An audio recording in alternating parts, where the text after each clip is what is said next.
Still waiting for there we go. We're starting the broadcast. Sometimes I can't tell when my tool has started.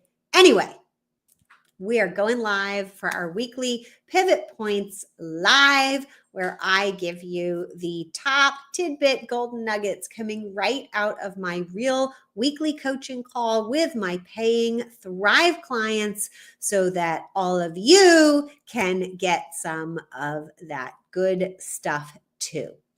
Today, we were talking about fundraising, and very specifically, we were going over someone's actual fundraising letter. It was specifically to a foundation that has funded them before, and they were putting in their annual request. And we were really looking to level up the amount that they are getting from this foundation now that that foundation has supported them several years in a row.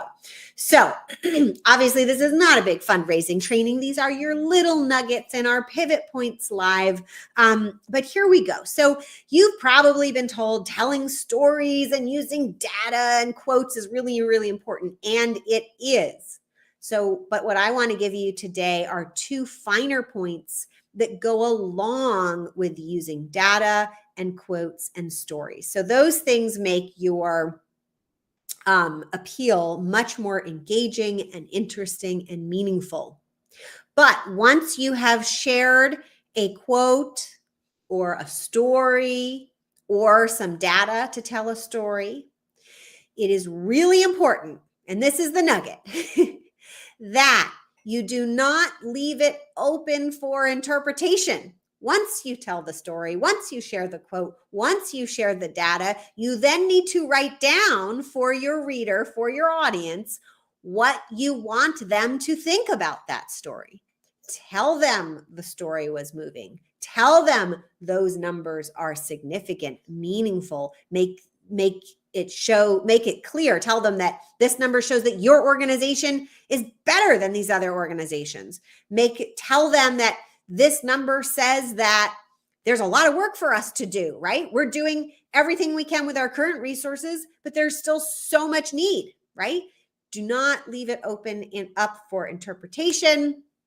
Explain it explicitly. Tell them exactly what you want them to think about the story, the data, or the quote that they just read or heard.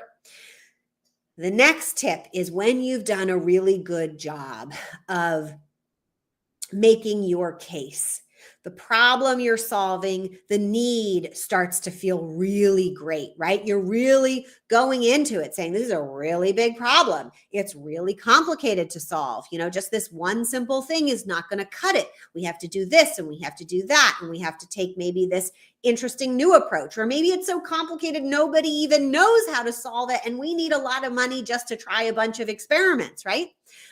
As you do that, we don't want to put the burden of solving the problem on the donor, other than all they need to do is give you the money, because you are the organization who has accepted the burden and that you have a very solid plan, strategy that you're going to use to solve these problems, right? So you already have the solution, and they just need to give you the money in order to implement the solution or to keep the solution going, right? So how do we do that really well? Well, one, you need to describe what your great solution is. And in order to do that really well, I want you to name your solution. So your great solution to this problem, your make adopting kittens wonderful plan, whatever your plan is, give it a name. And at the end, I want you to, towards the end of your appeal, you should lay out what the solution is, basically, so that they know what they're buying. Your donors are buying the opportunity to say, I help make that solution happen. So you need to name that solution so that your donors can say, I help make kittens fun to adopt again happen. And you can then reference your solution earlier in your letter. So each time you start to explain, give examples of how big this problem is and tell them that it is such a big problem. You can say also, that's why we are implementing our Make Kittens Easy to Adopt Again plan, which you can read about later in this letter, so that it doesn't have to be this way. And that way, as soon as someone has gotten to the point where they're like, yep, I get it. I don't even need to read the rest of the letter. It's a big, complex problem. You have a plan, and I'm just going to find out what the plan is, and then I'm going to give you my money. They can skip the rest of the letter and go right to that point, right? But we don't want to just put the whole problem on our donor's lap.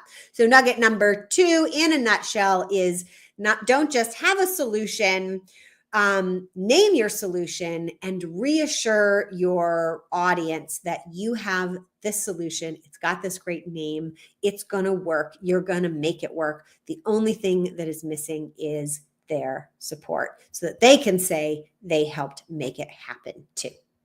Those are your nuggets for this week. I look forward to talking to you next week, and we'll see what happens then. Until then, if you would like to get notified when I go live and you're on YouTube, make sure you subscribe and notify.